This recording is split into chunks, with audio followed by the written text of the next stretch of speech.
بسم اللہ الرحمن الرحیم. السلام علیکم. میں ہوں صفیہ خان اور میں ہوں حمزہ اشرف. شامل کرتے ہیں ہیڈ لائن. ٹرمپ انتظامیہ جنرل کے قتل پر کانگریس سرکار کو مطمئن کرنے میں ناکام. بریفنگ میں سخت سوالات شروع ہوتے ہی مائک پومپیو اور وزیر دفاع باہر چلے گئے.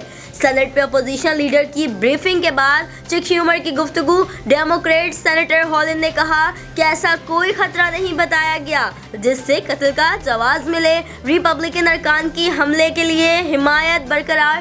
صدر ٹرمپ کے ارکان جنگ سے متعلق اختیارات کم کرنے کے لیے امریکی ایوان نمائندگان میں آج ووٹنگ ہوگی.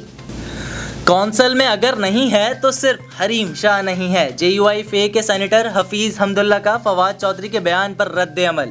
کہا کونسل کے فیصلوں پر فواد چودھری کا بیان ایک آئینی ادارے کی توہین ہے.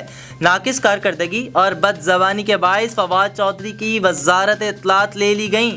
کہا فواد چودھری دوسروں پر تنقید کرنے کے بجائے اپنی کارکردگی دکھاؤ یا استعفیٰ دے دو. پاکستان امن والا ملک بنے گا اور دوسرے ملکوں کو اکٹھا کرے گا. وزیر اعظم عمران خان کہتے ہیں ہماری سب سے بڑی کوشش ہوگی کہ ایوان اور امریکہ میں دوستی کرائی جائے. سعودی عرب اور ایران میں بھی دوستی کرائیں گے. پاکستان استحکام کی جانب گامزن ہے. یہ عظیم ملک بننے جا رہا ہے. حکومت اس سال لوگوں کو روزگار دے گی. تنخواہ دار طبقے کو گھر بنانے کے لیے قرضے دیے جائیں گے. امید ہے لاہور ہائی کورٹ اسی ہفتے کیس کلیئر کر دے گی. وزیر اعظم ہنرمند پاکستان پروگرام کی افتتاحی تقریب سے خطاب میں بولے 30 ارب کے پروگرام میں 1,90,000 نوجوانوں کو ہنر سکھایا جائے گا. کیا ریاست مدینہ اور سود ساتھ ساتھ چلیں گے؟ قومی اسمبلی میں جماعت اسلامی کے عبدالاکبر چترالی کا سوال. سودی نظام کے خاتمے کا مطالبہ. وزیر مملکت علی محمد خان نے جواب دیتے ہوئے کہا سودی نظام آہستہ آہستہ کر کے ختم ہوگا. قائد اعظم نے اسٹیٹ بینک کو سود کے خاتمے کا کہا تھا. افسوس ہے کہ ہم عمل نہ کر سکے. شکر کریں ملک کی تاریخ میں پہلا وزیر اعظم ہے جو ریاست مدینہ کی بات کر رہا ہے. ریاست مدینہ کی جو باتیں مسجد و ممبر پر ہوتی تھیں آج وہ ایوان پر ہو رہی ہیں. قومی اسمبلی میں پیپلز پارٹی کے قادر پٹیل کی حکومت پر تنقید. کہا ریڈ زون سے باہر نکلے تو آپ کو علم ہو کہ بے روزگاری کتنی ہے. بے نظیر انکم سپورٹ پروگرام کے لاکھوں لوگوں کو نکال کر رقم احساس پروگرام پر لگ رہی ہے. اس حکومت کا مسئلہ نہ مہنگائی ہے نہ گڈ گورننس. اس کا مسئلہ صرف ٹک ٹاک ہے.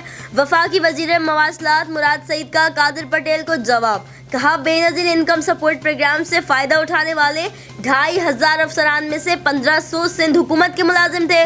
صحت، انصاف، شیلٹر ہوم اور احساس پروگرام کا پورا ڈیٹا دے سکتے ہیں. وفاق اور سندھ ہسپتال کا کنٹرول لینے کے لیے لڑتے رہ گئے. آگ لگی تو کوئی بچانے نہ آیا. سندھ کی وزیر صحت عذرا بچورو بھی غائب. وزیر اعلیٰ نے روایتی نوٹس لے کر بات کو ختم کر دیا. ہسپتال میں آگ لگنے کا یہ پہلا واقعہ نہیں. پہلے بھی NICBD کا آپریشن تھیٹر اور جنا اسپتال کے چوکی نرسری میں آگ لگ چکی ہے.